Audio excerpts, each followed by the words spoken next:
Ragazzi, sono elettrizzato perché oggi andiamo a scoprire il mondo degli investimenti immobiliari a Fuerteventura e vediamo se c'è anche qualche opportunità. Anche oggi sarò assistito da Nicolò di Nico Ica, che con la compagna vive e parla di Fuerteventura ormai da anni. Questo è il secondo video che giro con lui dove faremo un approfondimento a tema investimenti immobiliari. Per chi si fosse perso il primo dove parliamo della vita a Fuerte, ve lo lascio in descrizione. Ora però partiamo spediti con il tour di un appartamento da lui gestito. Per entrare in questa urbanizzazione abbiamo bisogno di un codice. Le urbanizzazioni più di qualità hanno necessità di avere un codice perché altrimenti entrano cani e porci e poi rovinano chiaramente quello che è questo bel posto. Qui siamo in Avenida Fuerteventura, sembra un gioco ma in realtà è così, che è la via principale d'ingresso di Coralejo, e siamo nell'urbanizzazione Las Dunas. Allora, prima di andare all'appartamento vi faccio vedere un attimo il complesso. Bello! La maggior parte di questi complessi di qualità hanno una piscina comunitaria, se non due, quindi una piscina di condominio, hanno un giardino canario che sono appunto con la tipica palma canaria, i cactus, l'euforbia, piuttosto che gli hibiscus, sono le piante tipiche appunto di queste zone. E abbiamo, guardate che carino, teniamo anche bassa la voce così non andiamo a disturbare i turisti, sono dei complessi che solitamente non vanno ad aumentare, non vanno ad eccedere i 100 appartamenti, perché quando diventano di più poi sono anche difficili da controllare. Questa urbanizzazione qui ha dei costi di gestione a famiglia, ad appartamento, di circa 100 euro al mese, poco più. Nei 100 euro sono incluse bollette dell'acqua, bollette della luce e un wifi comunitario. Se non ricordo male c'è una piccola tassettina da pagare a parte, che sono quei 5-6 euro per avere un wifi di ottima qualità. Dei costi per acquistare qui e di quanto si può mettere affitto te lo chiedo dopo, quando Chiaro, entriamo nell'appartamento. Sì, assolutamente. Gli appartamenti di questo taglio sono quelli praticamente più affittabili perché sono di circa 30, 35, 40 metri quadri. Questo in particolare è molto piccolo, tra l'altro è di una coppia di pensionati meravigliosi che ci hanno conosciuti sul canale di YouTube e loro vivono qua da tanti anni, prima di noi lo hanno comprato in un'epoca storica in cui questi appartamenti qua costavano molto meno che oggi. Loro lo hanno ammobiliato, molto semplice, e poi non hanno mai deciso di metterlo a vacanza, ci venivano loro di tanto in tanto in ferie. Poi un giorno mi hanno detto: Nico, ma se ce lo mettessi in gestione tu? La prima cosa che io ho fatto è stata andare a verificare se qui si poteva fare casa vacanza, perché come devi sapere, Ricky, qua non tutte le case possono essere messe a reddito vacanziero, devono avere quel cartello lì, Vivienda Vacacional, devono avere la licenza vacacional. Se non c'è la licenza vacanze, noi non possiamo mettere legalmente a reddito questo Che è immobile. quella BV, guardate che professionismo, qui ho Incredibile. macchina, cose, qua ci sono io che sto morendo di caldo. Beh, qua si fa anche più fresco adesso. E lì, sì, qui tira un po' di vento e lì c'è la BV. Noi grazie a questa licenza che costa più o meno 5 euro, diciamo un commercialista può chiedervi la fatturina per seguirvi nella richiesta di licenza e tutto, è più una questione di tempo, potete tranquillamente tenerla lì dormiente per X mesi o anni, viverci dentro in tranquillità e al contempo poi rimettere a vacanza l'immobile. Quello che non potete fare è stare nello stesso momento, essere residenti in questa casa e al contempo metterla a reddito. Ok, non si possono fare le due cose, quindi è come se noi dassimo una alta e una bassa tutte le volte che vogliamo. O sono residente o la metto a reddito. Ok. Punto. Andiamo a vedere il nostro bellissimo appartamento. Beh, qui poi è una zona di ville bellissime e come vedi... Sì, molto più tranquilla rispetto al centro di Coralejo. Decisamente. E comunque arrivi qua a piedi dal centro, sì. quindi senza particolari problemi. Io questo appartamento qui lo consiglio sempre a giovani coppie che vogliono stare in centro, ma allo stesso tempo vogliono dormire con le finestre aperte la sera e avere un complesso un pochino più carino rispetto al classico appartamento piccionaia che si possono trovare all'interno di edifici a Coralejo Centro, ma senza piscina e senza uno spazio esterno o un balcone. Tra l'altro devi sapere, non so se l'hai visto, balconi a Fuerteventura molto pochi ce ne sono. Sì, ho visto. Prego. Questo appartamentino qua ha avuto un check-out ieri sera, siamo venuti a fare le pulizie stamattina, non l'abbiamo ancora preparato bene e verranno a fare un check-in domani. Quindi questo è più o meno gli stacchi che abbiamo. Quindi hai salottino, descrivimelo. Allora, partiamo come vi dicevo prima, che l'appartamento solitamente quando i clienti vogliono prendere un appartamento con noi ci occupiamo noi della parte di ristrutturazione e la parte di mobilio. Qua c'è Ikea, c'è una sorta di Leroy Merlin che si chiama Ideal come Italia e ci sono tantissime altre cose che si possono prendere nelle altre isole. Però tante volte il cliente non ha tempo di andarsi a mobiliare tutta la l'appartamento, lo compra, glielo si mette a reddito già con avviato, ristrutturato e tutto. Questo penso sia l'unico nostro appartamento che abbiamo preso in mano così, nel senso che i proprietari lo avevano mobiliato in questo modo, hanno detto Nico, noi te lo diamo a lavoro, però ce lo lasci così. Lo spazio esterno, che poi probabilmente è anche la parte migliore della casa, in cui uno può tranquillamente mangiare fuori. Qui siamo anche a riparo dal vento, perché il vento di Fuerteventura è praticamente tutto da nord-est, quasi tutto l'anno, tolto nel periodo invernale che arriva da sud. Quando c'è vento da sud viene a piovere. Ok. Qui piove più o meno mezz'ora all'anno. Uno spazio esterno per poter mangiare fuori, connessione internet ottima, la nostra bella vista piscina. C'è la lavatrice che viene sempre lasciata, quindi il cliente viene un giorno, una settimana, un mese, si porta un trolley e c'ha tutto. Televisione, divano letto, perché sono quasi tutti appartamenti da 2+2, quasi sempre 2 persone, se ci sono 2 persone in più vanno lì. Abbiamo qua una camera da letto matrimoniale,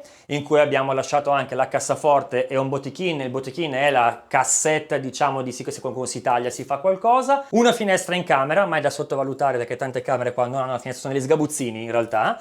E qui abbiamo il bagno, il tanto amato bagno con il bidet e la finestra. Non esistono bagni con bidet e finestra a Fuerteventura, rarissimo. E anche qui abbiamo voluto, per una clientela prettamente italiana, garantire dei servizi che per noi sono ovvi, ma qua chiaramente non è sempre così. Quanto affitta questo appartamento? Allora, questo appartamento si può affittare più o meno, diciamo 10 mesi all'anno, senza diventare matti, sui 50-60 euro a notte. Bisogna tenere conto che bisogna sempre mettere dentro la parte di pulizie, la parte di check-in e check-out, chi te lo fa, se te lo fai tu, la manutenzione ordinaria, straordinaria. Si può anche spingere in un momento che non è quello del Covid, oppure in un momento che è proprio estivo, quindi Ferragosto, Natale, Capodanno, perché comunque, come dicevamo prima, qua dicembre è bene o male come il mese di maggio, quindi si sta sempre bene, fa sempre caldo, ha qualcosina in più. C'è chi riesce ad affittare questi appartamenti anche a 70-80 al giorno, quindi è sicuramente interessante. Chi li ha comprati, principalmente questi appartamenti, non ha speso 100.000 euro, li ha pagati circa 3.000 euro al metro quadro, quindi qui siamo poco più di 30 metri quadri, li ha pagati intorno agli 80-90.000. Oggigiorno questi appartamenti hanno un valore che è quello del mercato classico, che è tra i 115 e i 130.000 in base alla posizione in cui è, se sono vista piscina, se sono piano terra, se sono primo piano come questo. Non affitteresti questo appartamento long term, sempre affitti brevi? Diciamo che un appartamento così piccolo con una stanza da letto non ha molto senso affittarlo a un prezzo alto, anche perché non sono un carnefice e non voglio far parte dei carnefici, quindi cerchiamo sempre di affittare appartamenti a lungo termine o quelli che sono un pochino più grandi, perché solitamente ogni stanza in più sono 50 euro in più di affitto. Quindi ipotizziamo che abbiamo una palazzina, piano terra una stanza, primo piano 2 stanze, secondo piano 2 stanze, piano terra 400 euro, primo piano 450, secondo piano 500 euro. Quindi questo per far capire un po' la logica: una stanza da letto in più è solitamente 50 euro in più, non è una legge ma è solitamente quello che si fa. Okay. Un appartamento piccolo come questo non ha alcuna logica né per il proprietario di casa metterlo a larga temporada, quindi a lungo termine, ma non ha neanche logica per l'affittuario. Sì, perché è in un buco. Anche se io volessi mettertelo a 30 euro notte, sarebbero comunque 900 euro. Ti andrei a mettere dentro le spese di condominio, ti andrei a mettere dentro acqua, luce, ma comunque per te è ingiustificata questa cosa. Sì, comunque è un appartamento da 30 metri quadrati. È un appartamento di 30 metri quadri, di fianco è turistico, sotto sono turisti, quindi diciamo che vivere qui tutto l'anno non è proprio la scelta migliore. Ci sono delle zone che sono più dedicate a chi vuole vivere. Mensilmente da questo appartamento ci tiri fuori 1.500 euro. Sì, diciamo all'ordo, più poi gli devi togliere la parte, come dicevo, di pulizie. Dipende da una persona ogni quanto vuole fare un check-in check-out, perché ogni pulizia sono almeno 50 euro. Diciamo che poi al proprietario bisogna sempre garantire un certo fisso. Noi non abbiamo un fisso, non andiamo a percentuali, quindi è proprio un accordo che facciamo con il proprietario in base alla casa che abbiamo selezionato. Come dicevo, questa è una cosa atipica, perché solitamente siamo noi a cercare la casa per il cliente, la cerchiamo e diciamo: ok, se tu compri questo immobile io te lo avvio in questo modo, all'ordo di tassa di avviamento io ti posso dare questo. In questo caso non è andata così, loro ci hanno conosciuto su YouTube, ci hanno detto: ragazzi, ci piacete, abbiamo questa casa, ce la mettete a reddito? Sì. Poi comunque sono pensionati, sono svizzeri, stanno bene, non si aspettavano di guadagnarci qualcosa da questo immobile, è tutto nato così, quindi seguiamo quello che sono anche i flussi turistici, ho la libertà di poter fare i prezzi che voglio, cioè domani mattina mi vietano il tampone rapido, mi mettono il PCR, quindi per me è più difficile trovare un inquilino in questa casa, un affittuario vacanziero, magari abbasso il costo. Sì, comunque era un discorso che stavo facendo per capire poi in percentuale quanto ci guadagnano su quello che hanno acquistato. Io non vado mai a proporre un prodotto che ti vada a creare meno del 5% netto annuo, anche se tu non sei residente fiscale qua. Perché dico questo? Perché il residente fiscale paga le tasse qua, appunto. Il residente fiscale in Italia, per esempio, pagherà le tasse qua come residente e poi un conguaglio. Questa si chiama doppia imposizione. Ok. E quindi si hanno due costi, poi lì si va a vedere bene, solitamente si fa una stanza virtuale con commercialista italiano, il nostro fiscalista è iscritto all'albo canario e mettiamo dentro magari o me o mia moglie a dare una mano con la lingua, perché sapete sempre che lo spagnolo e l'italiano sembrano uguali, ma non lo sono. Comunque questo appartamento che è stato acquistato a 90.000 euro fa netti 1.000, su 10 mesi sono 10.000, sono comunque più del 10%. Esattamente. Diciamo che è molto più facile promettere le stalle e portarti alle stelle che promettere le stelle e portarti alle stalle, perché è stato pieno di persone che qua hanno detto compralo, te lo gestisco, te lo faccio, e dopo 6 mesi magari la moglie lo molla o gli passa la voglia di Fuerteventura o cade nella droga, perché comunque è un problema di quest'isola anche, e quindi poi ti ritrovi con il tuo investimento così, e tu come fai poi a gestirlo? Tornando all'inizio del nostro video di oggi, abbiamo cercato di strutturare quello che è la nostra mini azienda in quello che era il tappare i buchi che qua ci sono da sempre, ovvero la poca costanza. Ci sono ottimi professionisti ma non costanti, e quindi noi abbiamo un immobile a 2000 km da casa che abbiamo comprato, che non possiamo gestire se non ci possiamo fidare ciecamente di qualcuno qua, qualsiasi sia la cifra, ma anche gratis, ma anche a 1000 euro. Non è questione di costi, è questione che non si trova una persona che ci possa garantire vita naturale durante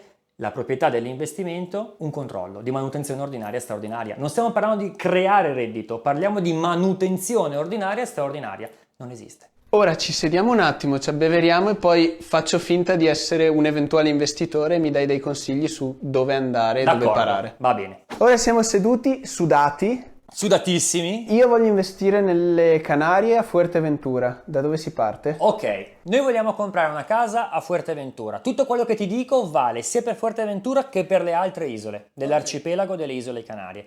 Praticamente tutta Spagna uguale, ma parliamo oggi di arcipelago. Se noi vogliamo comprare un immobile a Fuerteventura oggi, la prima cosa che dobbiamo fare è cercare questo immobile. Ok, prima di questa cosa bisogna conoscere il territorio. A meno che noi abbiamo un'agenzia, un'impresa, chiamiamola come vogliamo, che ci garantisce che l'immobile che noi andiamo a comprare ce lo mette a reddito, tutto l'anno, a vacanza, a lungo termine, a medio termine, non ci deve interessare, ma ci devono interessare i numeri, questo è un conto. Se invece vogliamo andarci a vivere in questo appartamento, oppure un domani portare la famiglia, oppure un domani venire di tanto in tanto in vacanza e il resto dell'anno lasciarlo qua, magari chiuso come era questo appartamento, dobbiamo conoscere il territorio. Come hai visto, in tutto questo periodo che abbiamo fatto assieme, ci sono zone wow e di fianco posti abbandonati. Tante volte non ci si rende conto di questa diversità e quando uno entra si fa magari prendere dalla voglia, da questo amore per l'Africa, perché sostanzialmente è come se fossimo in Africa, prende quello che capita o quello che gli consiglia il cugino, la sorella che ha vissuto a Fuerteventura 4 anni fa. No, l'isola è cambiata, l'isola è in costante cambiamento.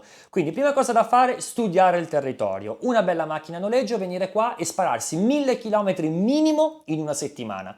Non c'è agenzia immobiliare che possa fare questo lavoro per te, lo devi fare tu. Punto numero 2, abbiamo trovato il nostro appartamento, quindi andiamo o in una classica agenzia, una real estate che troviamo in giro ovunque, posizionata nelle vie migliori o nelle vie peggiori che ci sono nelle zone turistiche, tante volte o nelle città principali, o si contattano delle persone come noi che siamo dei mediatori commissionisti, quindi abbiamo la nostra partita IVA chiaramente regolare, dove ci prendiamo il bene e il male, gli oneri e anche tutto quello che sono i costi di gestire tutta una parte non solo di ricerca ma di trattativa, negoziazione fino a rogito e post, in cui noi andiamo a farci affiancare da qualcuno che ci va a spiegare esattamente come fare un acquisto.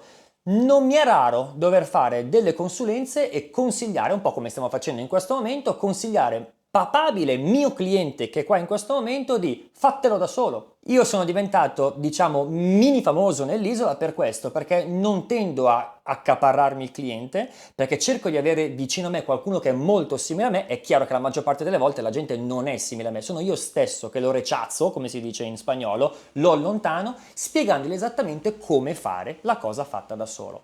Quindi noi abbiamo l'immobile trovato, ipotizziamo un immobile di 100.000 euro per rendere tutto molto più semplice, ok? 100.000 euro, quando noi andiamo a prendere questo immobile dobbiamo decidere se... Sì, questa è teoria, poi voglio proprio chiederti dove andarlo a prendere, quali sono le zone. Assolutamente sì, e ti darò qualche skill carina.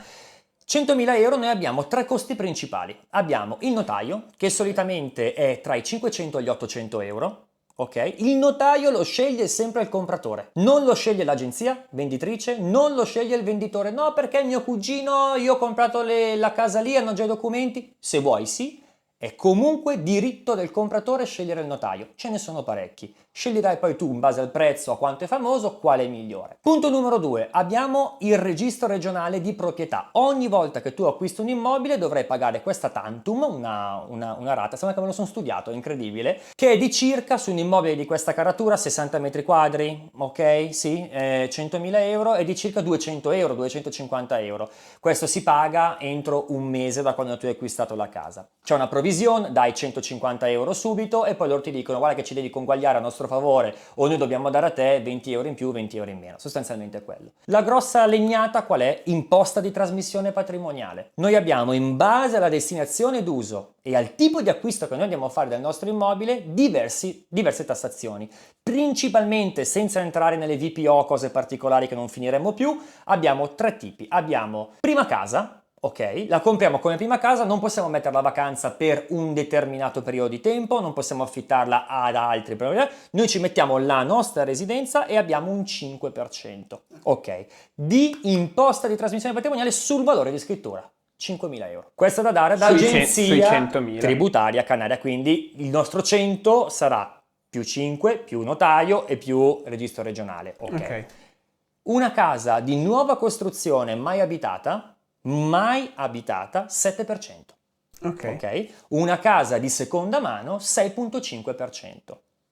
Questi sono i costi. Un'agenzia immobiliare il più delle volte, per rendere tutta questa cosa molto semplice, perché mi arriva Ricky, buongiorno, voglio comprare una casa. Ok, tu hai trovato un'agenzia per caso per strada, ti fermi, sei un po' curioso, magari oggi è anche una giornata uggiosa, non oggi chiaramente, e ti fermi e vai a farti un po', capito, di ciccia per capire se ci sono potenzialità per noi, per la nostra famiglia, per il nostro portafoglio, per venire qua. Entri e chiedi quelle tasse e loro sono già pronti, più o meno un 10%. La realtà è questa, se tu ti fai due conti, se ci buttiamo dentro l'avviamento, due ristrutturazioni, due robe, arrivi a un prezzo di acquisto più un 10%. Ok.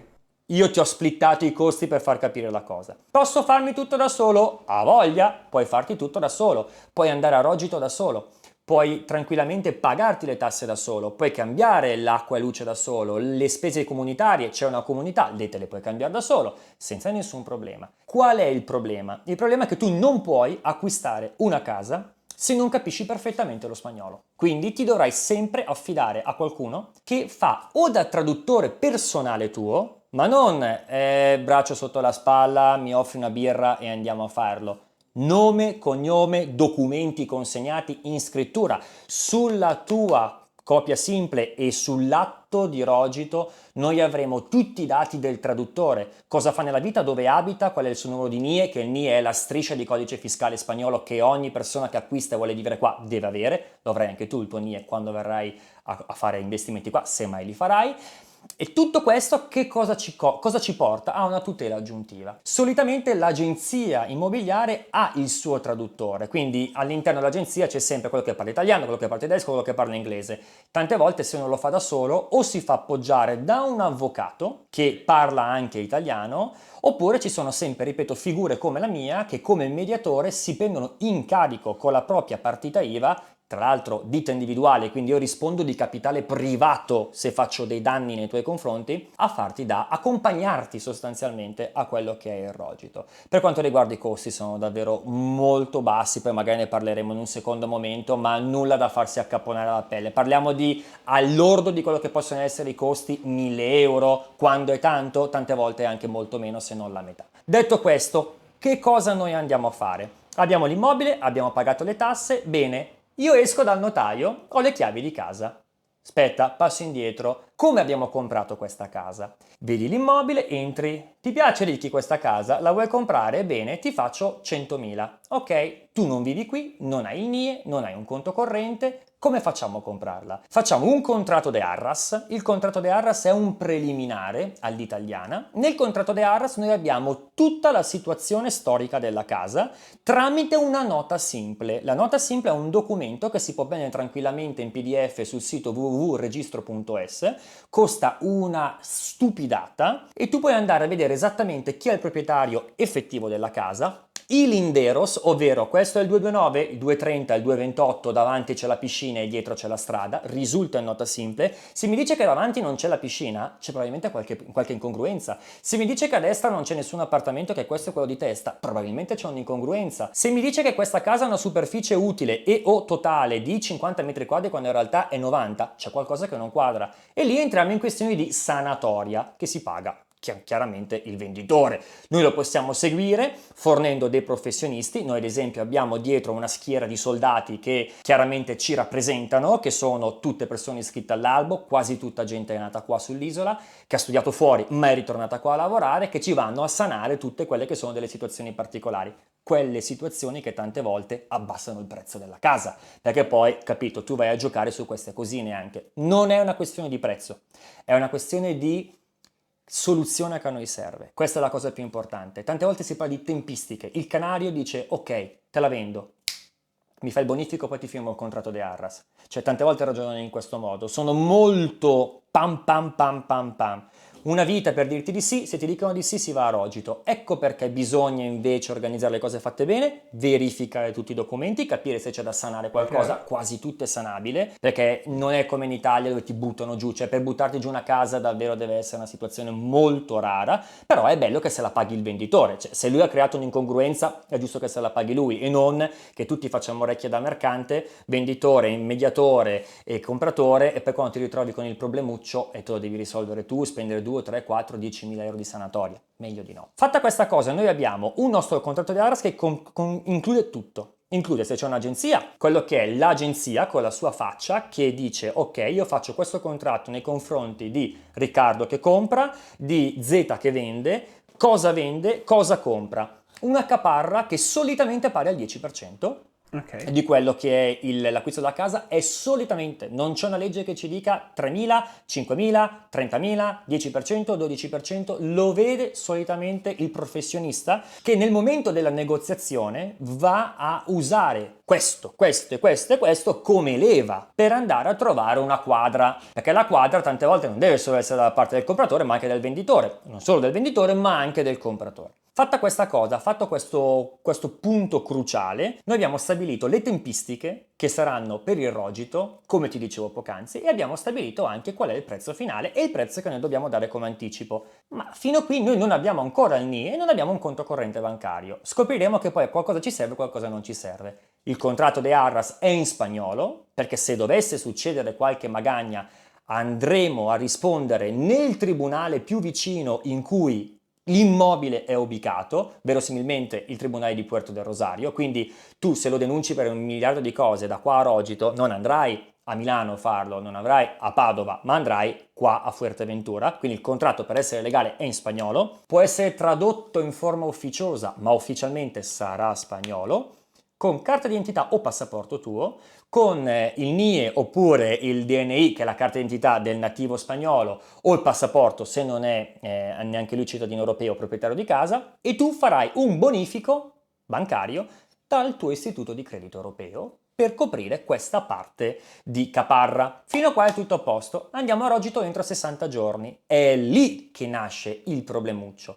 Il Problemuccio perché tu non puoi acquistare un immobile, neanche un terreno, neanche una macchina alle Isole Canarie, in Spagna in generale, senza un NIE. Due modi per fare il NIE. O in consolato spagnolo, più vicino a te, per esempio del nord Italia è il consolato spagnolo di Milano, di Roma o di Napoli. Ti presenti con il tuo contratto de arras fatto dal mediatore o dall'agenzia e dici buongiorno, io devo comprare questa casa e quindi mi fai il NIE.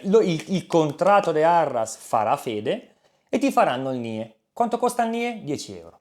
Quanto dura? A vita. Ti serve avere un TIE, ovvero impropriamente chiamato NIE verde, che è il documento definitivo, che è un po' visto come la green card per gli statunitensi? No! Tu non sei residente fiscale, NIE verde è residenza fiscale, non ti serve. Tu stai comprando un immobile da mettere a reddito, da venirci in vacanza di tanto in tanto, paghi la doppia imposizione delle tasse e sei a posto.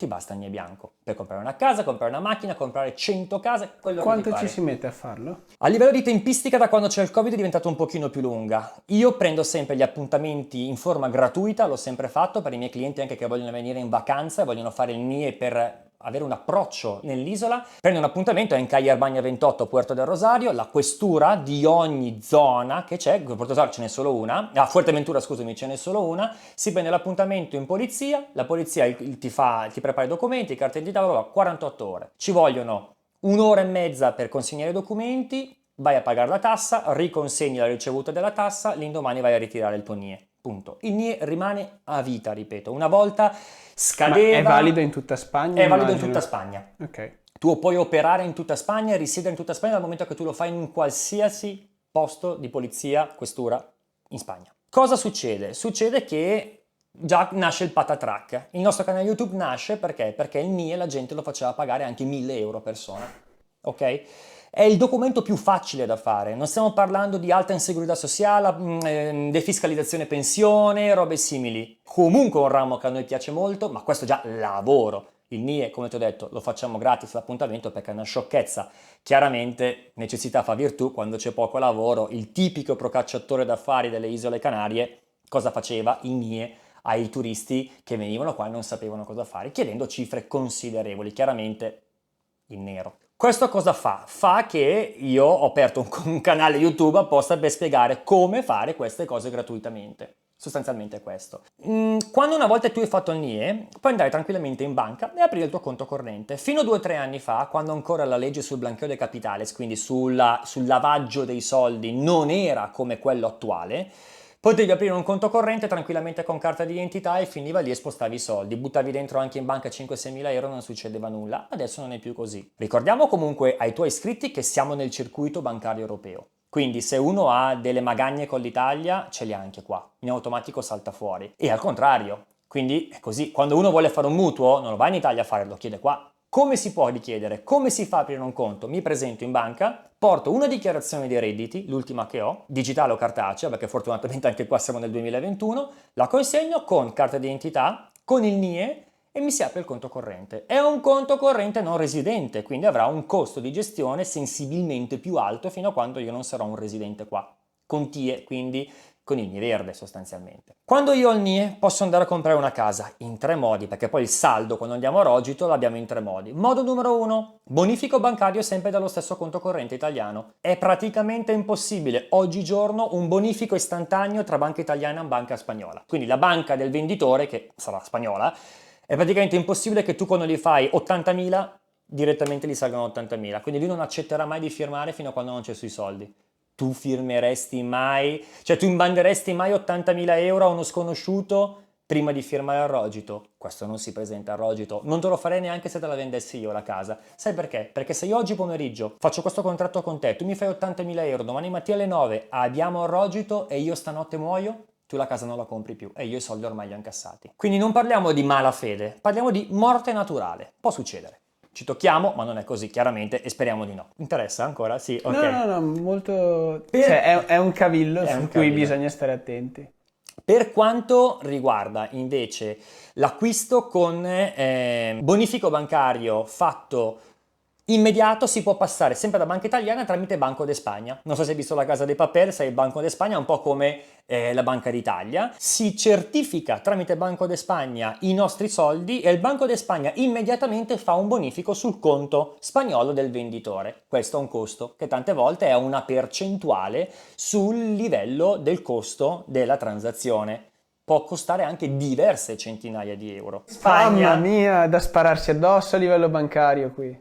Apro un conto corrente Anche qua. in Italia, Sì, comunque. sì. Apro un conto corrente qua e faccio tutto molto più semplice. Ma dato che la banca mi dice ma tu non sei residente fiscale, io ti faccio pagare una commissione anche sull'assegno. L'assegno è 80.000? Benissimo, io ti faccio pagare lo 0,4% sull'assegno. A me è successo in passato di pagare con una banca estremamente famosa, un colosso, come se fosse Intesa per l'Italia, un colosso spagnolo, lo 0,8% sull'assegno, nonostante io fossi residente fiscale qua, ma il conto corrente non fosse ancora stato tramutato in conto residente, perché non lo sapevo, perché nessuno me l'aveva spiegato, l'agenzia in cui stavo comprando non me l'aveva detto, io ho pagato 2.000 euro di assegno. Poi comunque mi sono stati ridati i soldi con il direttore che mi ha chiesto scusa e tutt'oggi mi offre la bottiglietta d'acqua quando entro. Però per dire, è un'assurdità. Perché poi, lamentandomi, ho scoperto queste cose. Ci sono comunque delle banche qua, istituti davvero bancari incredibili, tante volte sono rurali, dove uno non va perché dice è piccolina,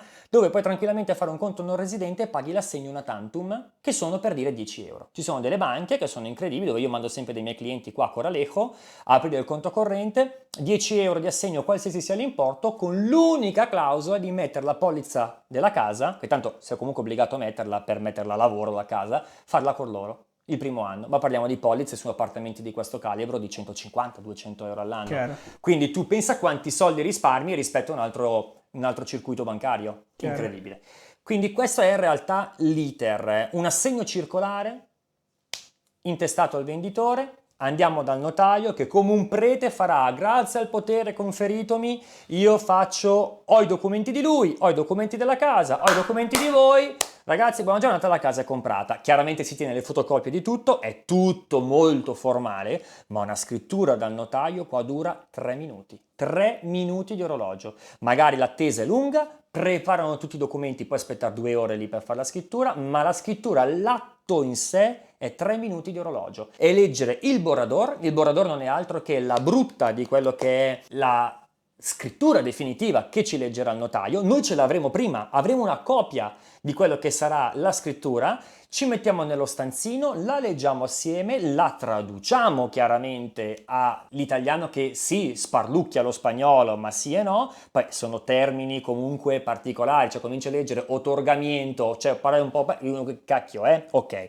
Vai a spiegare il tutto e poi dici ok, a posto? Boh, andiamo a rogito. Quindi quando arrivano a sotturno, stanzino, molto formale e si fa la scrittura. Ti do le chiavi, mi dai l'assegno. Punto. L'assegno non passa nelle casse del notaio. L'assegno non passa nelle casse dell'agenzia immobiliare. Quasi mai.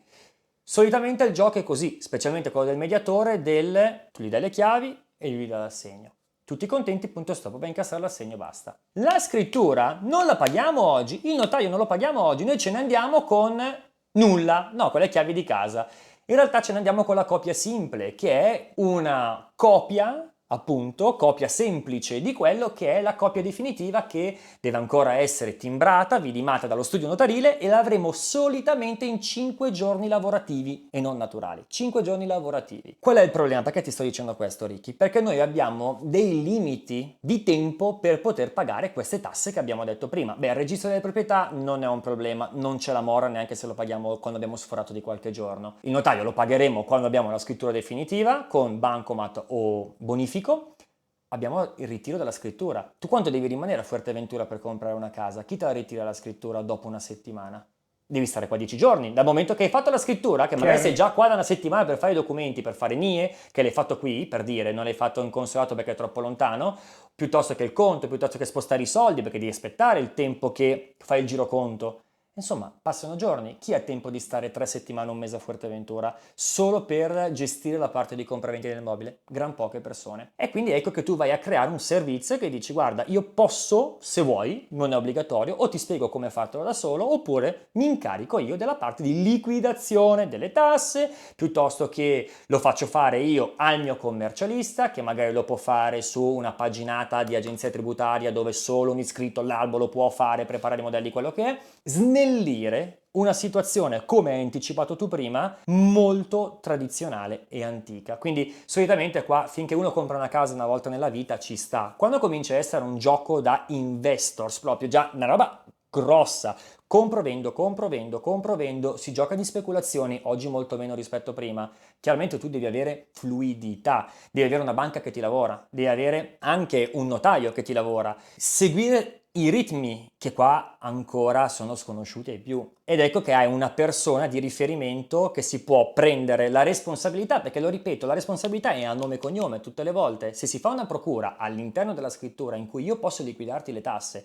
in cui io posso andare a cambiare le bollette, se io non te le cambio le bollette e il vecchio proprietario dà la baja de agua, quindi chiude l'acqua, tolgono il contatore. Per rimettere il contatore, ma ci vogliono 800 euro. Ci vogliono magari 2 mesi di attesa, se c'è di mezzo il Covid o le vacanze estive, magari 4 mesi, e tu non hai l'acqua per 4 mesi, immobile fermo. Ricordiamoci che ogni giorno che questo immobile non lavora, sono soldi persi. Se non guadagno io, non guadagni tu. Se non guadagni tu, non guadagno io. Abbiamo un immobile che ci costa, che si deteriora, che è a 50 metri dal mare, quindi il vento di Fuerteventura, Salsedine, lo rovina, lo ammazza, quello che è, i vetri vanno lavati tutti i giorni, costi, costi, costi, costi. Quindi cosa bisogna fare? Rendere tutto fluido. Sostanzialmente questo è il concetto. E torniamo al discorso di prima, andare a tappare i buchi. Io ho comprato 2 immobili e poi mi sono reso conto che c'erano dei problemi a livello gestionale. È che una grossa agenzia, un grosso gruppo tu fai le foto, tu cerchi l'appartamento, tu lo vendi, tu vai a Rogito e tu prepari tutto sul computer. Uno come me magari non può permettersi di farlo in forma industriale, non ha magari la forza di fare una vetrina in prima linea al mare, avere 200 immobili sul portafoglio, ma ti prende per mano e ti dice: Ricky, andiamo. Posso prendere per mano la coppia di ottantenni e dire: ragazzi, con calma, no Nico, ci siamo innamorati di questa casa. Ragazzi, non va bene per voi, hai problemi alla schiena, hai 8 rampe di scale da fare. No, ma ce l'hai proposta tu, ho capito, ma adesso visto che hai problemi alla schiena non te la vendo. Perché? Perché è un lavoro differente, non è un lavoro di sei un numero, ma ti prendo per mano e ti porto. Chiaramente questo ha anche dei limiti, perché mentre io sto coccolando Riccardo, non posso coccolare altre probabilmente 100 persone che c'è dietro, quindi perdo potenzialmente 99 acquirenti. Quindi si coesiste, si collabora tanto, però sono dei lavori completamente distinti. Sostanzialmente è questo, quindi ci sono ottime agenzie che capiscono questo potenziale e vedono del punto di forza nel collaborare con entità come me, perché non sono l'unico. Ci sono invece altre, molto poche, diciamo un 20%, che invece ci vedono un po' come quelli che vanno a rubare le gemme di notte nelle cave, quando in realtà le cave le hanno fatte loro. In realtà non è così, cioè è un tunnel che è completamente differente, parallelo, e tante volte non si incontra mai, perché il cliente che ho io non ce l'hai tu, il cliente che c'è tu non ce l'ho io. Sono proprio due flussi differenti. Guarda, adesso dopo questa mezz'ora di introduzione mi hai quasi già fatto perdere la voglia di comprare. È molto semplice ed è molto sicuro. Sostanzialmente è questo. Ci si può appoggiare a ottimi professionisti che mettono nome e cognome su quello che fanno. Se non dovesse bastare un mediatore perché non ti dà le garanzie che tu ti aspetti, ci sono degli ottimi studi legali che lo fanno. Studi legali che tra l'altro gestiscono anche tante volte le compravendite e le transazioni tra interi complessi o case che ritornano come credito alle banche e quindi poi vengono, una volta che risbattuti sul mercato, rigettati sul mercato al cliente privato, vengono gestiti appunto da questi studi. Quindi ci sono di fatto delle realtà che ti possono tutelare a tutto tondo. Chiaramente tutto ha un costo. Il rischio quale è? Non è sicuramente di comprare in 8 la stessa casa, cioè non esiste più. Una volta era una realtà che ci si presentava in 10 allo stesso rogito, oppure quello che vendeva la casa subaffittata con un contratto falso. Fortunatamente sono cose che non si vedono quasi più. Le forme di tutela sono altissime, ripeto, entrare a richiedere una nota simple è alla portata di chiunque sappia accedere a Google, quindi può chiaramente pagare e fare un bonifico online, con un PayPal fare chiaramente un pagamento di poche decine di euro e avere tutti i documenti della casa senza appoggiarsi all'agenzia, senza appoggiarsi a un mediatore. Può fare negoziazione direttamente, negoziare con il venditore, ma il problema principale è uno, la lingua. Perché se noi andiamo a vedere un prodotto raro, e per prodotto raro significa la casa che ho venduto a Virgen della Peña 2 settimane fa, venduta ma non ne siamo ancora andati a Rogito. Virgen della Peña rimane dopo Betancuria, la vecchia capitale di cui ti sei tanto invaghito. Lì siamo riusciti a mediare con una situazione particolare in cui è pieno di capannoni che non sono mai stati terminati ma che risultano a registro, che esistono in via topografica, a catasto esiste questa costruzione, si può costruire, buttare giù e costruire quindi una parte di casa residenziale, sono 500 metri quadri di casa, più 2500 metri quadri di terreno, 129.000 euro. Cioè è un regalo. Ai conti della serva siamo poco più di 200 euro al metro quadro e non stiamo contando il terreno, non contiamo il terreno come se fosse regalato, contiamo la casa. Quindi questa è una roba incredibile che al contempo poi ci ritroviamo in appartamenti come questo, dove necessitano anche di un po' di lavoretti in realtà, perché questo appartamento qua comincia ad essere abbastanza vetusto, e si vendono a 115-120 mila euro un 30 metri quadri, con dei costi fissi mensili importanti, perché se questo appartamento rimane chiuso ci costa 120 euro al mese di comunità, e o la paghi o la paghi, altrimenti mettono fuori sulla strada che Riccardo Zanetti non paga la comunità da questi mesi.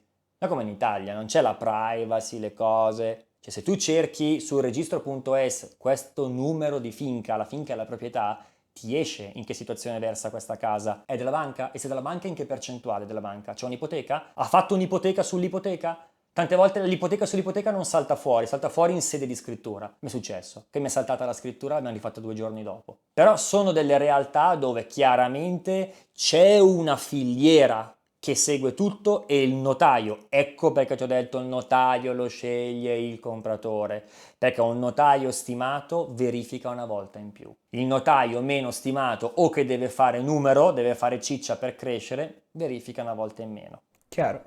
Punto. Questo succede in tutti i posti del mondo, è che una volta che abbiam comprato, abbiamo comprato. Dove ti consiglio Dove di comprare? compriamo? Allora, se si vuole cadere in piedi, quindi come si dice sparare sulla Croce Rossa, Coralejo, Lajares, El Cotillo, Costa Calma, Morro Jable sono le 5 zone preferite in assoluto. 6, Caleta de Fuste, le zone più turistiche, più affittabili facilmente. Poi arriva dietro cosa? La capitale, arriva Puerto del Rosario, arriva la capitale del sud, Gran Tarajal, arriva La Oliva, Villaverde, che sono tutte quelle zone limitrofe a quello che è la Jares, arriva la Cappellania che è Tamaragua, piuttosto che Geafon, la parte alta di Coralejo. Io per Coralejo intendo la parte bassa, anche se in realtà è tutto. Queste sono delle zone che sono leggermente fuori, ma sono quelle con una crescita più rosea sulla carta nei prossimi anni, quindi oggi voglio comprare a meno, compro una zona che è meno importante, ma che quasi sicuramente lo diventerà. Poi ci sono la terza scelta può essere una zona che non è molto famosa, magari un po' degradata dagli anni, e lì vado a fare una speculazione tante volte,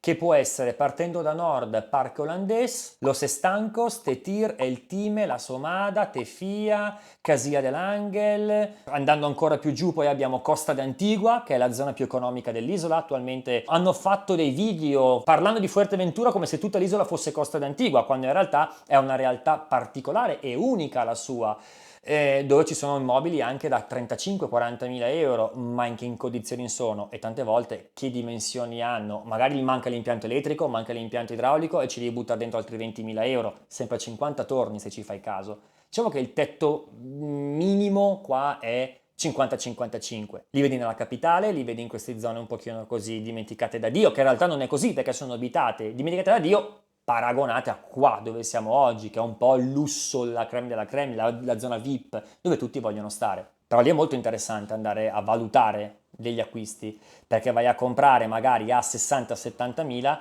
qualcosa che puoi affittare a 80 euro in meno al mese che qua. Per la stessa cifra qui non trovi nulla. Le devi spendere per guadagnare 80 euro In più di magari andare a spendere 30.000 euro in più, 40.000 euro in più. Ha voglia di recuperarli questi soldi. Cioè a 80 euro sono 1000 rotti euro all'anno. 40.000, hai bisogno di 40 anni per rifarli. Quindi sostanzialmente questo è il discorso. Terreni invece?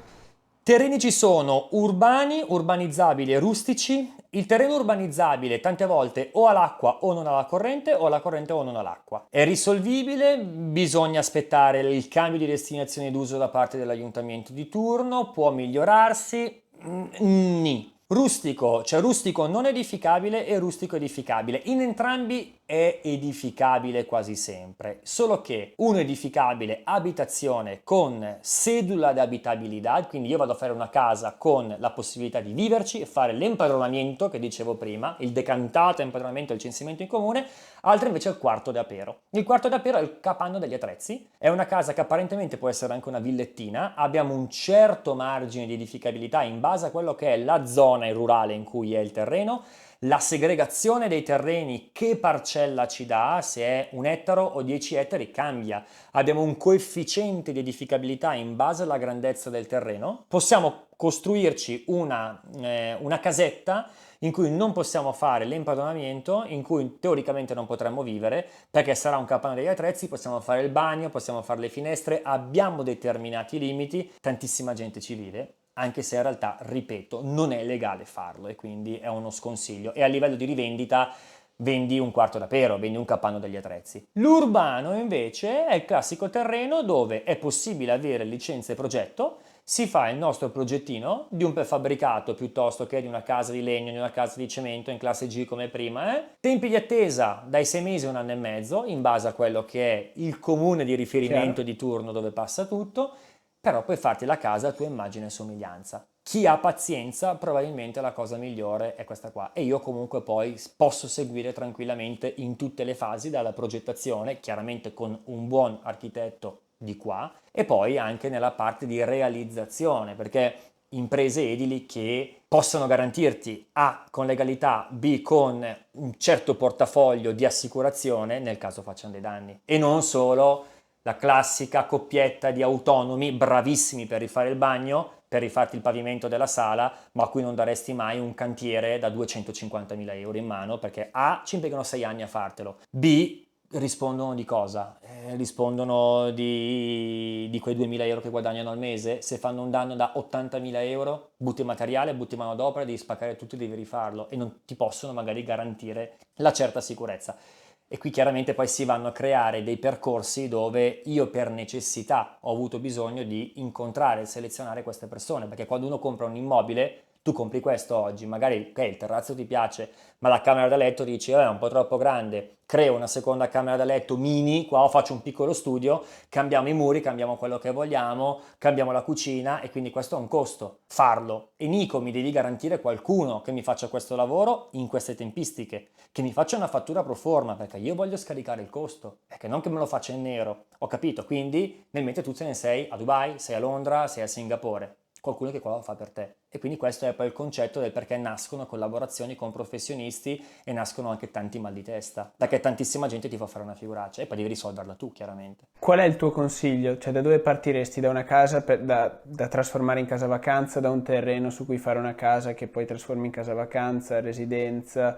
Cioè, qual è la cosa più comune che ti succede poi alla fine? La cosa più comune che mi succede è: ciao Nico, ho più o meno un 100.000 euro che voglio investire a Fuerteventura. Sì. Ok, la gente non ha più pallida idea di quello che è la trattativa, che qua è molto bassa rispetto a quello che è in Italia. Un italiano viene qua con l'idea di scendere di 20.000 euro su 100. Ok, quando in realtà sono immobili di 100.000 euro, se scendi di 5.000 sei stato un grande. Solitamente scendi di 1.000-2.000 euro. Mi è successo sovente di andare giù anche di 10, però Covid, situazioni particolari, conoscevo il proprietario, non c'era di mezzo un altro mediatore, ad esempio un'agenzia, avevo carta bianca, quindi io potevo prendere la commissione che volevo. Apri e chiudi parentesi, discorso commissione è un qualcosa che non è mai stato discusso da nessuna parte nel web per quanto riguarda le isole Canarie. Ci si vanta di non chiedere commissione al compratore, a differenza dell'Italia che si fa un po'. Però si omette sempre di dire che l'agenzia o il mediatore di turno richiede fino al 5% di commissione al venditore. Questo può essere un grave deterrente, non sempre, ma lo può essere da parte del venditore, perché se il venditore vuole vendere a 100, e già sa che in questi 100 c'ha 5.000 da dare all'agenzia, nella sua testa lui è già 95. Se gli si propone 95, l'agenzia gli deve tirare giù gli altri 5. Fino ai 100.000 euro solitamente l'agenzia va a fisso. Parliamo di circa 5.000 euro solitamente, anche perché l'esclusiva non c'è quasi su nessun immobile, quindi tutti hanno in mano gli immobili di tutti.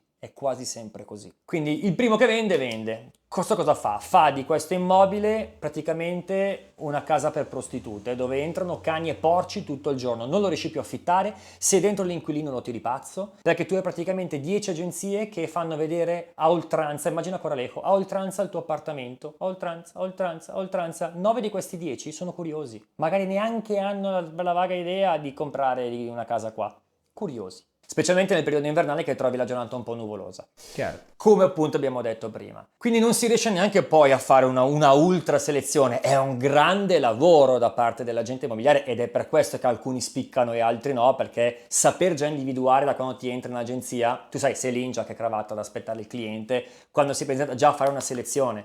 Quindi questo è troppo giovane, questo è troppo anziano, questo è un bar la fus, questo è... Quindi è difficile, perché a me è successo di vedere clienti che non gli davo un euro e poi mi hanno comprato 5 case. Mi è successo di vedere clienti con il pataccone d'oro al braccio e poi farmi perdere 10 ore di lavoro. E questo succede sovente qua, perché torniamo al discorso iniziale. Qua è un'isola hippie. Quindi la gente, anche il milionario, che si spoglia del BMW nuovo in Italia, viene qua e sta in infradito, in slippino a vedere le case. E tu dici, ma dove esce questo qua?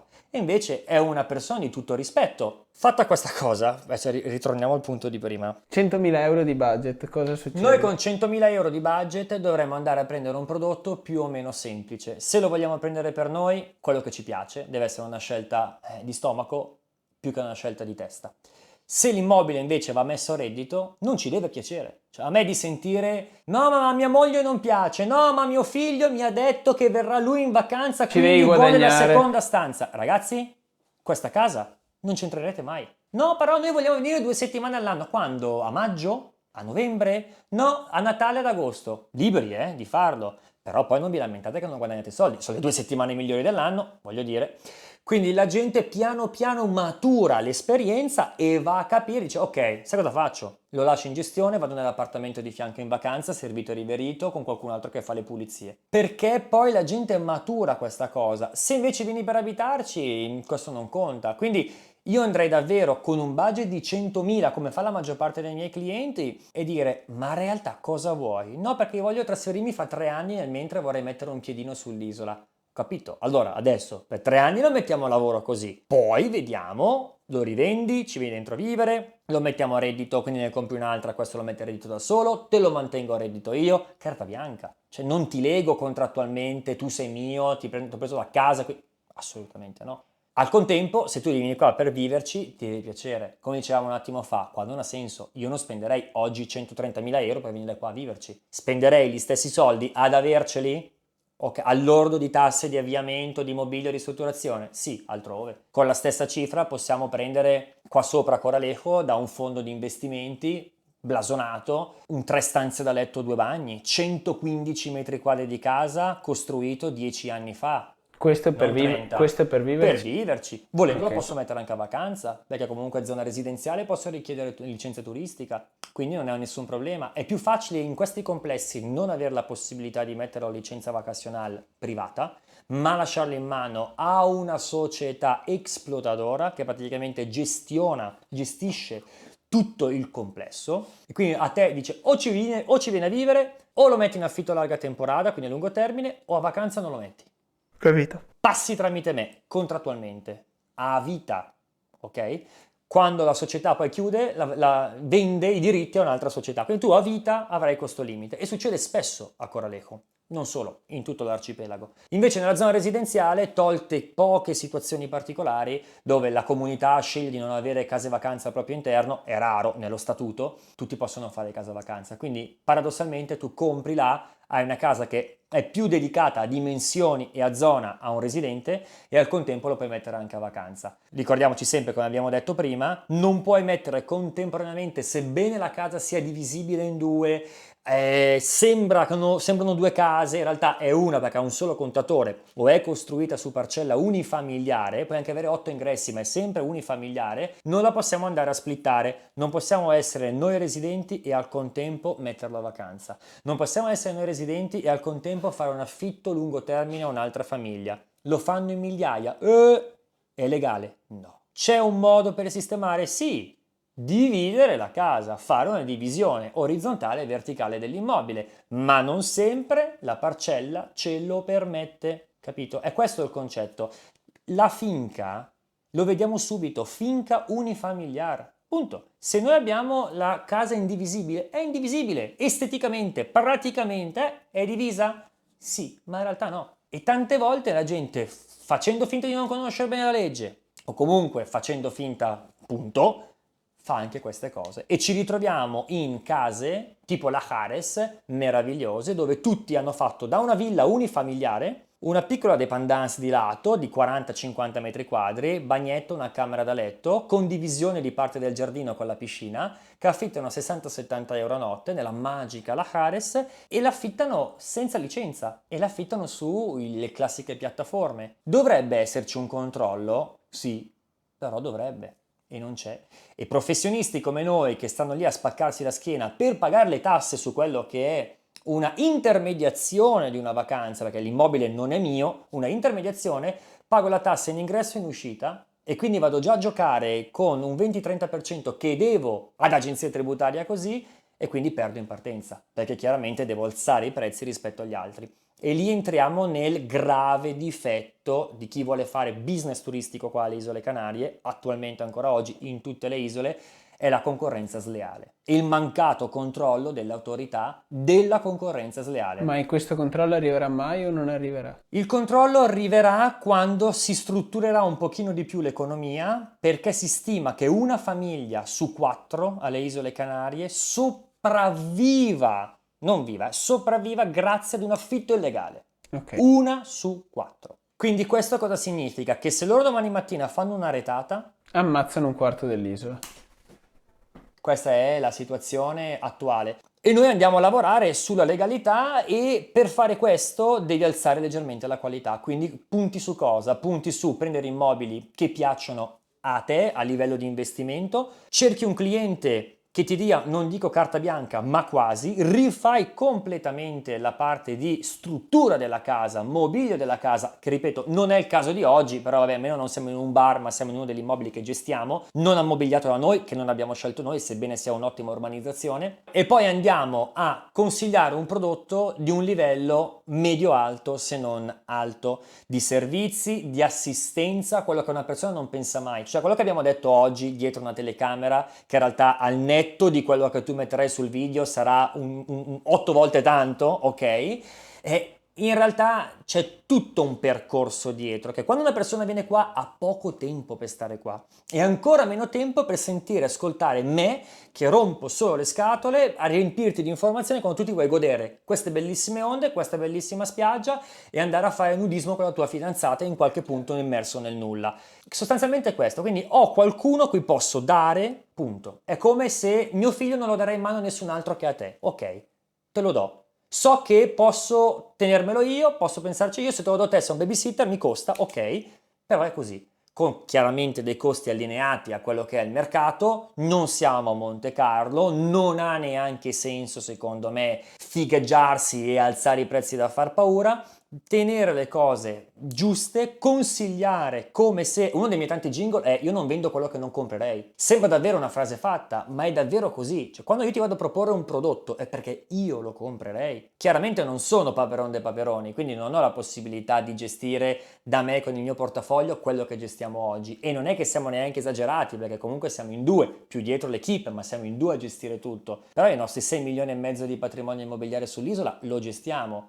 Non ci sono tanti italiani che lo fanno oggi, e specialmente di 30 e 25 anni, con 2 partite IVA aperte che mettono nome e cognome di quello che fanno ogni volta. È difficile. È un mini mondo, chiaramente per Londra e per Dubai siamo in niente, anche qua lo siamo, ma al contempo si cerca di essere tanto per pochi. e non il contrario. Io quando qua sono venuto ho visto il contrario. Si cerca di essere poco per tanti e io non voglio un turismo di massa, voglio un turismo coscienzioso che sa quello a cui sta andando incontro. Ho clienti che mi dicono: Nico, dopo quello che io ho visto nei tuoi video a Coralejo non ci voglio stare a Puerto del Rosario. Ma sei cosciente che in questa via c'è questo e questo e quest'altro? Gli mando la via, vai su Street View, vai a vedere cosa c'è. Mi piace, mi interessa per 1000 motivi. Al contempo poi c'hai la maggior parte della clientela che vuole stare qui. Coralejo è un ponte dall'Italia a Fuerteventura. Coralejo non è Fuerteventura, la Coralejo di oggi non è Fuerteventura. Mi dispiace per chi si arrabbierà di questo qua, ma non è la vera Fuerteventura. La vera Fuerteventura è quello che c'è fuori da Coralejo. Però Coralejo è necessario che esista perché è la base strategica di tantissime persone che, se non esistesse la Coralejo di oggi, qui non ci vivrebbero. Certo. E grazie a questa Coralejo di oggi loro portano tantissima qualità all'isola, indirettamente, anche se non escono mai dalle mura così diciamo invisibili della cittadina, in realtà portano tanta qualità e questa è una cosa che sicuramente valeva la pena dire, ecco. Chiarissimo. Un'ultima domanda. Io quando vado a cercare un immobile, la prima cosa che faccio è andare su Idealista. Però tu prima mi dicevi che è l'ultima cosa che dovresti fare. Per trovare l'affare devi essere qui e devi avere conoscenze. Come funziona? Allora, è un tasto abbastanza dolente perché tutte le realtà che vendono immobili pubblicizzano anche su Idealista. Ok. Quindi magari adesso si sentiranno presi in causa anche tutte quelle agenzie super mega belle, fantastiche, quando in realtà non è così. Io personalmente non amo quella piattaforma, di tanto in tanto faccio dei test con immobili di proprietà miei e vedere come risponde il mercato. Tutte le volte si riconferma quello che ti dico da sempre. Grande perdita di tempo, perché manca una selezione all'entrata. La gente ti contatta a cazzum. Come si è risolta questa cosa? Smettendo di utilizzare Idealista? Inventando nuove piattaforme alternative di selezione? Non rispondendo più alle mail e alle chiamate. Tu oggi vai su Idealista, cerca un qualsiasi immobile di una qualsiasi agenzia immobiliare, privato che vedi, a Fuerteventura, scrivigli, mandagli una mail e conta le ore in cui ti rispondono, se ti rispondono. Non perché loro siano cattivi, perché hanno talmente tanto sofferto che fanno una mega sensazione, perché loro ricevono magari 8.000 mail per lo stesso immobile. Cioè se oggi noi mettiamo questo appartamento qua a 115.000 e dopo diciamo una volta entrati in agenzia che questo immobile ci sono 5.000 euro di commissione d'agenzia, quindi va a 120, però noi l'abbiamo pubblicizzato a 5.000 euro in meno per, capito? Perché sono tanti trucchetti del mercato questi, che odio. Noi su questo immobile da qua a un mese riceviamo chiamate vita natural durante, tutto il giorno. E quante effettivamente sono le persone che comprano? Boh. Ci sono immobili in vendita come questi qua in mano a 10 agenzie da 6 mesi. Ma e qual è il problema di fondo allora? Il problema di fondo è non avere una clientela selezionata all'origine, perché la gente cade dal pero quando viene qua in vacanza. Pochissima gente viene qua con l'idea di fare impresa qui. La gente viene qua in vacanza, si innamora dell'isola, come è successo con noi, ciao, mi fermo qui, faccio qualcosa. E poi ti strutturi, ti rendi conto che il commerciale di trasporti internazionali su gomma bilici da 24 ton, qua puoi fare gran poco, specialmente se arrivi e non conosci la lingua. Oggi ho uno spagnolo B2. Prima no, non sapevo neanche dire hola, guardavo il Grande Hermano, il Grande Fratello in televisione, non capivo niente, cioè cercando di imparare. Poi sono anche abbastanza duro di comprendonio io, tra l'altro. E quindi dici, ti reinventi, fai un po' quello che sai fare. Ecco perché sono tutti dei macro settori, quello che gli italiani poi vanno a seguire. E tu dove vai a comprare? Allora, vai a comprare sulla conoscenza. Ci sono agenzie immobiliari incredibili a cui non daresti un euro perché non hanno una vetrina in prima linea al mare, magari hanno la sede nella propria casa, cioè aprono le porte solo su appuntamento, ma rispondono sempre ai messaggi, rispondono sempre alle chiamate, hanno accordi verbali non scritti con canari che magari gestiscono 200 o 300 appartamenti di gente che non vive qua da 20 anni, che vive in penisola, che vive in Messico, che vive in Colombia, che hanno investito il suo tempo e oggi gestiscono questi immobili, che li vendono di tanto in tanto, che i proprietari di queste case si riferiscono solo loro per venderli e loro chiaramente li mettono su internet, li mettono su Facebook, li mettono su Vibbo, li mettono su Milanuncios, che sono queste piattaforme tipo subito.it. Lì già trovi qualcosa di meglio rispetto a Idealista tante volte. Non che Idealista sia male, per l'amor di Dio, trovi dei buoni prodotti, ma uno su 50. Gli altri 49 se li sono già selezionati, cioè se doveva essere comprato, già l'hanno comprato. Ok. Poi finisce lì, questo è il discorso. È un po' come l'asta giudiziaria. Sì, fai Cioè, tutti i se canali l'asta, possibili e poi lo esatto, metti sui se daylist. l'asta finisce a te, probabilmente perché quell'immobile è interessante, chiaro, rispetto al mercato, ma c'è sicuramente roba più interessante dietro, se no se l'hai già comprato qualcun altro. Chiaro. Cioè ci sono chiaramente magistrati, forze dell'ordine, così che hanno magari dei contatti anche prima rispetto di altri, ma questo in tutto il mondo, se è qualcosa di interessante lo comprano loro. La famiglia di turno poderosa, come si dice qua, della zona, che gestisce un po' tutto, che si conoscono tutti, capito? Perché io sono l'unico rifornitore di cemento del nord. Cavoli, sto portando 8 betomiere in quel cantiere e l'appartamento che andranno a costruire lì probabilmente io lo pagherò un pochino di meno perché ti faccio lo sconto sul cemento e perché c'è questo, questo e quest'altro chiaramente. Però tutto riconduce a cosa? A noi comuni mortali, a essere qua. Io ho un grande amico investitore che vive qui, è domiciliato qua, ma ha una barca a vela, adesso un catamarano ha comprato e sta girando il mondo. Quando lui viene qua di 6 mesi in 6 mesi mi dice Nico, ma qua è cambiato tutto. Sono arrugginito, adesso ci impiego 2 mesi per ritornare a pari, che è il mio amico Denis, milionario, tantissime case, compra ville. Lui quello che io prendo gli appartamenti, lui prende le ville, perché ha un tipo di clientela che è ancora più alto rispetto a quello che è il mio, che già cerca di essere medio alto. Lui si tutela in questo modo, dice io ho tutta gente di portafoglio importantissimo e la casa me la lasciano sempre perfetta. Ha trovato questo tipo di clientela e è contentissimo, ben per lui. Ma perché ho fatto il suo esempio? Perché lui viene qui e mi dice Nico, sai che tutte le volte, cioè io sono qua da 10 anni e tutte le volte torno e mi devo ripartire. Sembra che l'isola sia ferma, statica, brulla, senza nulla, senza nessun cambiamento. In realtà cambia costantemente e tu devi essere qua. Quindi il consiglio qual è? Tempo di stare qua, fatti una stagione, gira tutti i giorni, vedi il cartello se alchila, si affitta o se vende, chiami, non riesci a chiamare, manda un WhatsApp, al WhatsApp ti rispondono, usa Google Traduttore, sì, molto semplice, posso sapere il prezzo di questa casa, posso vedere l'immobile, posso vedere questo e quest'altro, magari non ti calcolano in 10, ma uno ti calcola. E trattative? Qui si riesce a trattare qualcosa il prezzo? È tipo un'asta o proprio Allora, no, ad zero? asta no, non esiste che si giochi a rialzo, non succede praticamente mai. Ci sono quei giochi del mi raccomando fermami la casa adesso perché c'è già un'altra offerta dietro e ti fanno fare a gara. A me hanno fatto comprare una villa in questo modo, il mio attuale domicilio. L'ho pagata, era 0,9 e ho pagato 0,9. Fesso Brianzolo che è caduto dal pero, ok. Nonostante sia un'ottima agenzia, un ottimo agente immobiliare, siamo diventati amici e peraltro, però ottimo agente immobiliare, appunto, ottimo con la O maiuscola, non ho chiesto un euro di sconto, tanto bravo a uscire a questo punto qua, perché ai miei occhi, la testa di mercato italiano, quello era un regalo, in realtà no, per Fuerteventura non era un regalo. Per quanto riguarda la trattativa reale, sì, tieni conto che tutte quelle case sotto i 100.000 euro sono sostanzialmente intrattabili, se non, ripeto, 1.000, 2.000, 3.000, tante volte ti danno il contentino, perché se l'agenzia di turno, ripeto, ci prende una commissione fissa su quella parte lì, va a perdere parte di commissione ogni 1.000 euro che tu stai abbassando. Quindi conviene sì, ma fino a un certo punto fare l'abbasso di prezzo. Se sono case più importanti di 2, 3, 400 mila euro, chiaramente è un mercato talmente più piccolo, è una nicchia, quello non dipende da crisi o non crisi come ti dicevo prima, ma quelle case lì ti si presenta un papabile compratore ogni 2 mesi.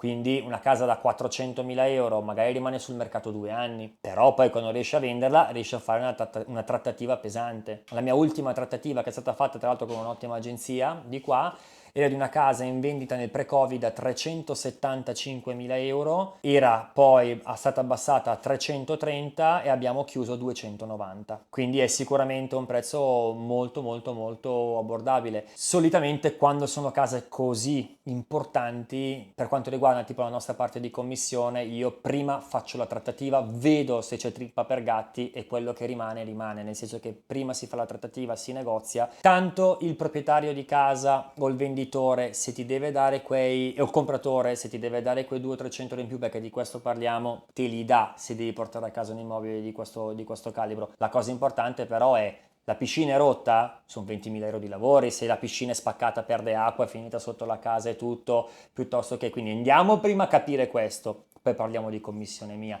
cioè è strutturato in maniera differente. È raro vendere case di questa caratura, però si riescono a fare. Se io ho soldi da investire, dove riesco a guadagnare di più? Sulle case vacanza da 100.000 euro, sugli appartamenti da 300.000 euro, sulla rivendita, sulla messa in affitto, sul terreno dove poi costruisco? Allora. Cioè, se io ho budget illimitato, dove vado? Beh, con un budget illimitato sicuramente bisognerebbe splittare, cioè bisogna fare come un paniere di ETF e vai a cambiare tutto, cioè Ok. vai a mettere un po', un po', un po', un po'. 500.000 euro. Ok, 500.000 euro prenderei un terreno edificabile Ok. a Viglia Verde o alla Oliva o Tindaia. Ok. Cercherei di portarlo a casa non a prezzo di turista, ovvero non a 100-120 euro al metro quadro, la parcella da 1000 metri quadri, ma portarlo via a 40-50 euro al metro. Ok. È così, è così.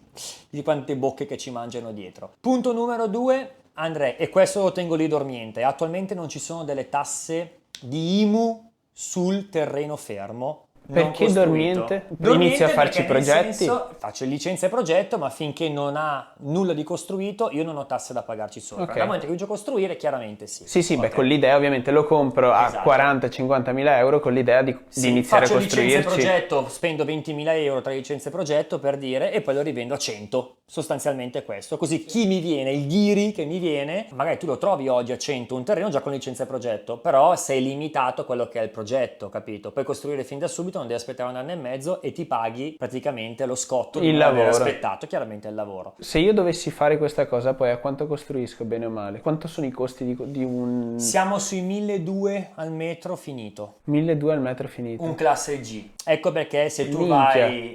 vai a comprare Conviene di più comprare un usato. Io oggi pomeriggio ho un appuntamento al Gayafond per andare a vedere degli appartamenti a 980 euro al metro quadro di un fondo di investimenti e sono nuovi, nuova costruzione. Chiaramente hanno tutti i loro problemi annessi dietro, un po' di occupas, robe così, risolvibile. Quando abiti qui sai fino a dove puoi spingerti con i rischi. Ripeto, quando invece sei di fuori, consiglio sempre prima di fare un assegno circolare, cioè lo compro, lo provo, ci vengo a vivere, metto mia madre, mio padre, mia sorella, ci vengo in vacanza, provo Nico 6 mesi, vedere cosa mi fa guadagnare, se davvero mi fa guadagnare qualcosa invece è tutto chiacchiera, e lo rivendo quando voglio. Alla cifra che l'ho pagato. Un buon appartamento fino a 100.000 euro a Fuerteventura, dal momento in cui viene messo in rete, si vende in 48 ore. Ok. Ok, io ho una percentuale del 90% di appartamenti che ho selezionato per un tipo di acquirente,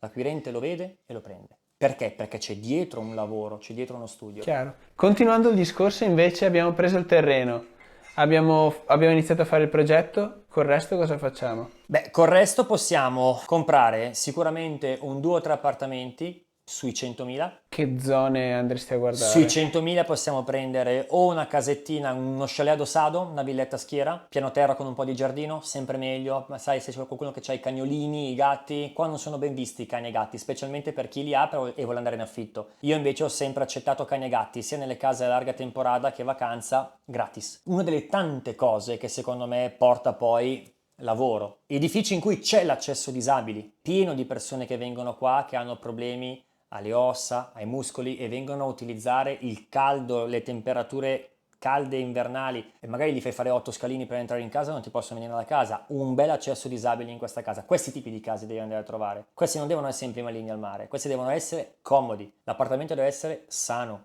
Un mobilio semplice di Ikea va benissimo, però l'importante è che sia pulito, costantemente manutentato. Ok? Oppure andrei a prendere una casettina, appartamentini piccoli, tipo questo, più in centro e si trovano 85, 90, 95 da affittare su Booking Airbnb, io li chiamo appartamenti prostituta perché vanno dentro tutti. Va dentro il pensionato, va dentro l'idraulico, va dentro il dirigente d'azienda, va dentro il Ricky per fare smart worker una settimana. Piccolo, pulito, in centro la macchina non serve. Papam papam papam. Quelli sono pessimi da vedersi, ma tu li fai carini internamente, è una piccionaia, ma tu dentro stai comodo, è una casa d'appoggio, ci mangi, ci dormi e ti lavi, sei tutto il giorno fuori. Cerchi qualcosa di più comodo, una bella casettina sui 120-130 mila euro, magari leggermente fuori, e la puoi affittare o come villa, e quindi licenza vacazionale, ma non VV, ma V con sfondo azzurro, villa, ha dei requisiti differenti, e poi vai a fare exploitation vacacionale, come fa il nostro amico Denis su un certo tipo di clientela, quindi dai 130 euro al giorno a salire, o quindi piscina, quindi magari jacuzzi, robe, giardino E a tutto. 120.000 euro li riesci a trovare? A 120.000 euro non le trovi, dobbiamo tante volte doppiare il capitale. Sì, diciamo Ok. che ci sono delle zone, ad esempio una grande crescita che voglio che rimanga impressa nel tuo canale, è Parque Holandés, crescerà tantissimo, è l'ultimo paese prima delle dune di Coralejo. Parliamo di un cronometro, cioè c'è una clessidra che praticamente è alla fine, è un paese che sta per scoppiare. C'è ancora chi ride dicendo non è vero e c'è chi invece ha già visto un cambiamento immenso e cambierà. Chi compra oggi a Parco Olandese potrebbe vedersi, non dico doppiato, ma un più 30% nell'arco di 2 o 3 anni. E io ho investito lì anche per questo motivo. E ci sono altre zone, Costa d'Antigua, ottimo investimento, Puerto del Rosario, ottimo investimento. Puerto del Rosario, la capitale, crescerà sì o sì, il futuro della capitale lo vedi nella nuova generazione. Attualmente è ancora in mano la vecchia generazione. Ma ci sono università qui a Fuerteventura? Sta nascendo adesso l'università e la faranno nel Parque Tecnologico a Los Estancos, sopra Puerto del Rosario, e inizierà adesso a esserci l'università sull'isola. Attualmente si andava nella vicina Gran Canaria, tutti i giorni ci sono voli aerei che portano in mezz'ora a Gran Canaria. Ok. È molto comodo. C'è tutto sostanzialmente, si sta strutturando in questa epoca. Quindi chi viene oggi partecipa al cambiamento. Invece chi vuole tutto e subito, Tenerife. Le altre isole, ai miei occhi, oggi non meritano di essere prese in considerazione per i punti che abbiamo citato in questo video. Sì, perché sono già fatte. Sono state fatte in un'epoca in cui non c'era la cura che c'è oggi. Tenerife ha una storia molto importante. Gran Canaria ha la sua storia, ma ai miei occhi è una Fuerteventura che ci ha creduto troppo e voleva diventare Tenerife.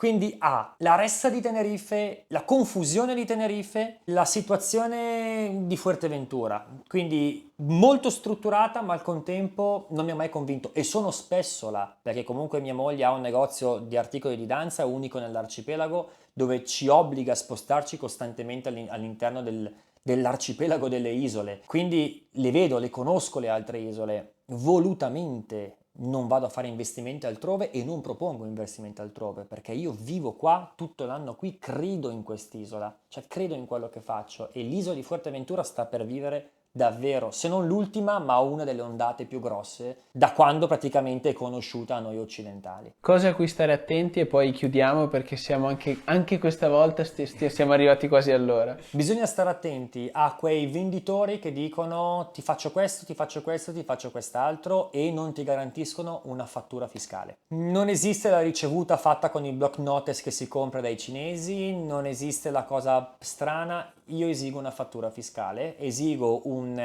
plan di quello che saranno i miei costi e di quello che tu mi puoi fare, fino a dove mi puoi seguire e che certezza mi puoi dare di quello che sto facendo. Verifica se il commercialista che si vende come commercialista è davvero iscritto all'albo, chiediglielo senza pudore. Verifica se l'avvocato, l'architetto, l'ingegnere sono davvero quello che dicono di essere e attorniati di persone che ti sono state consigliate da qualcun altro di cui tu chiaramente hai fiducia. Poi è ovvio che piano piano andrai a conoscere bene il territorio. Dove e quanto puoi sbagliare se sbagli ad acquistare? Puoi sbagliare che compri una casa con 100 metri quadri di abuso edilizio non condonabile perché sono stati superati i coefficienti di edificabilità. Ok. Puoi comprare una casa che ha dei gravi problemi strutturali, tutta la comunità dell'edificio sa che quella zona di quell'edificio è problematica e il venditore non te lo dice e ti vende la casa, magari con una crepa che taglia a metà la casa, l'ho vista personalmente, non molto lontano da qua. Puoi comprare un appartamento in un edificio che è stato occupato da anni, magari è stato di una banca per tanto tempo, non è mai stato terminato, la banca l'ha terminato dopo 6-7 anni, l'ha messo in vendita, nel mentre ci sono stati dentro degli occupa che hanno spaccato piloni portanti, muri portanti per unire un appartamento all'altro, per accedere ai vari appartamenti tra muri, compromettendo la struttura di questi palazzi. Tante volte neanche il venditore o il compratore sa di questa cosa, perché l'azienda che va a rifare i lavori fa orecchie da mercante e fa finta di niente. Quindi abbiamo compromesse delle strutture. Ogni edificio ha la sua storia, Bisogna ricordarsi che qua fino a 15 anni fa costruivano con la sabbia del mare e utilizzavano l'acqua del mare per Quindi mischiare il comunque il cemento. rischio, se non sai, è comunque di perdere tutto. Cioè, Perdere tutto no, perché è davvero impossibile prendere l'inciufolata e a tua volta poi, da stronzo, non ridarla a un altro. Però è un assegno circolare sempre. Sì, Tutto quello che tu compri entro una certa cifra è sempre rivendibile. Il problema è che se tu vai a comprare 400.000 euro di villetta a schiera perché è stata sponsorizzata adesso come nuova, quando in realtà è stata recuperata, ti hanno solo rifatto le facciate, cambiato gli infissi, cambiato i pavimenti e ti stanno vendendo un prodotto che in realtà è ancora fatto in pietra, con terra e calcinella e legato in quella maniera. Il primo giorno che parcheggi mai la macchina viene giù la casa. Cioè, capito? Quello è il concetto. Quindi sono rarità e sono solitamente strutture singole. Complessi come questi sei praticamente tutelato da un'assicurazione del complesso che tu paghi comunque all'interno delle spese di comunità e dalla tua assicurazione privata. Mi è successo spesso che appartamenti al piano terra di complessi come questi qua, non chiaramente questo che ha una qualità un pochino più alta, hanno le puntate d'acciaio che si sono tutte piegate per appunto calcoli architettonici fatti male, però è anche un'epoca in cui si costruiva con progetti che magari arrivavano già da progetti vecchi pre-guerra, sì, era un dall'Argentina, copia e dal incolla fatto Venezuela, male. esattamente. E infatti quello che vediamo qua, specialmente a Gran Tarajal, a Puerto del Rosario, ma anche in Città Vecchia, a Coralejo, vediamo delle strutture molto simili a quelle che sono in Latino America, perché sono praticamente gli stessi identici progetti. Ci sono state tante persone di quella zona di mondo che sono venuti qua negli anni 80 e hanno investito. E chiaramente una volta il geometra veniva giù, portava il progettino, era un costo E in via. meno. Era un costo in meno. Quindi c'è tanto da dire, c'è tanto da studiare, non basterebbe in realtà neanche 10 ore di consulenza. Quello che può aiutare è stare qua sul posto. Puoi farlo bene, ti togli un sacco di mal di testa, ti fai un sacco di certezze tu e non devi pagare nessuno. Non hai il tempo per farlo, ti devi appoggiare a qualcuno, esiste quel qualcuno. Andare in un prodotto che funziona lo vediamo tutti. Qua le piante sono belle manutentate, la piscina è piena,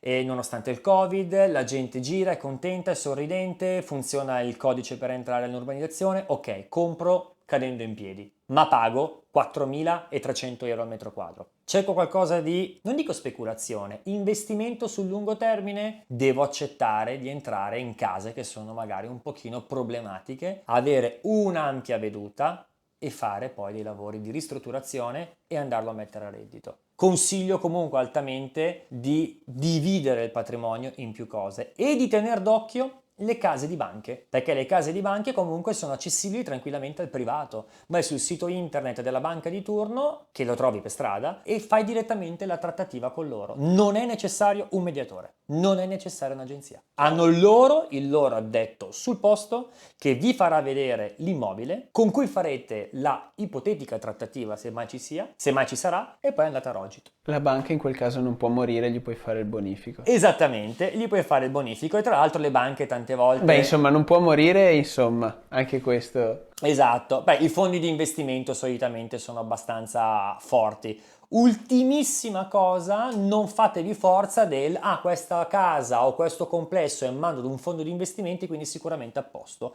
Ci sono situazioni, di cui ho parlato anche in passato nel canale, di urbanizzazioni in mano a fondi di investimento che li stanno vendendo al privato, che tantissime agenzie vendono questi immobili, ma questi immobili sono su un terreno non edificabile. Ah, ottimo. Patrimonio dell'umanità, con un obbligo dal Tribunale Supremo di radere tutto al suolo. Io non li vendo, tanti altri sì. E questo come fai a vederlo? Sempre dal... Sempre informandoti. Ok. Lì puoi recarti poi nei comuni, puoi parlare con, chiaro, non con il vicino di casa, puoi andare da un architetto, puoi guardare se quella zona dell'isola è patrimonio protetto o meno, hai delle mappe proprio dove è tutto bello diviso, cosa urbana, cosa Ma protetta, e cosa se no. io avevo comprato lì, non ho nessun tipo di diritto? Cioè, se quel terreno era in mano di un privato. Allora, il più delle volte la legge non è retroattiva e soprattutto se noi andiamo a comprare un immobile, ci andiamo a vivere solo noi, sì, magari la legge può vincere. Se ci sono 200 famiglie che hanno comprato 200 appartamenti su 500, no, tipo la situazione di Origo Mare, che è qua alla Jares,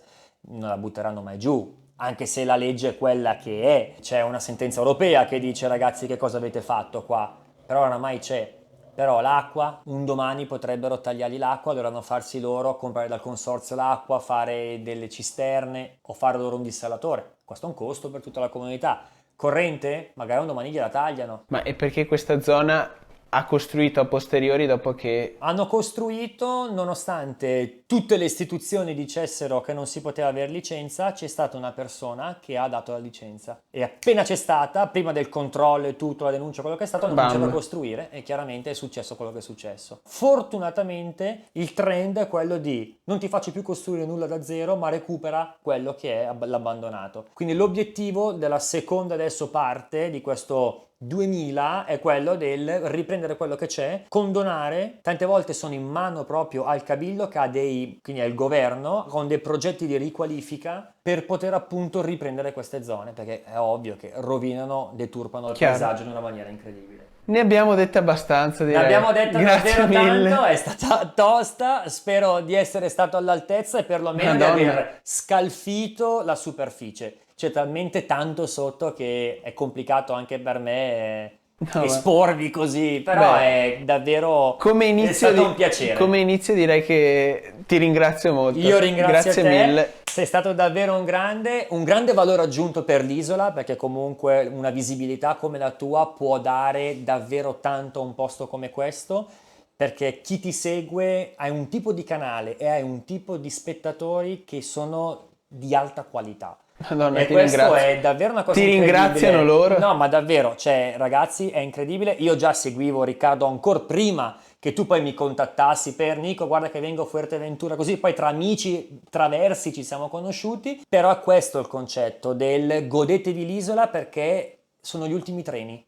Poi verrete qui in un'isola già strutturata dove sostanzialmente sarà tutto un simil Coralejo che non sarà più una vera Fuerteventura, quindi o fai come gli indiani che saranno rinchiusi nella riserva nell'entroterra, che io adoro, ma la maggior parte della gente non ama questo stile di vita di Fuerteventura, o tutta la parte di costa sarà entro pochi anni carica di un abuso edilizio che neanche a me piace, ma che non posso fermare. Questo è il trend futuro, quindi occhio tutto il litorale. Chiaro. Il nord dell'isola non è praticamente più edificabile. Non si può unire Cotiglio a Coralejo perché è tutto patrimonio protetto. Coralejo è finito, stanno costruendo nell'entroterra. Cosa rimane? Parco olandese. Va bene.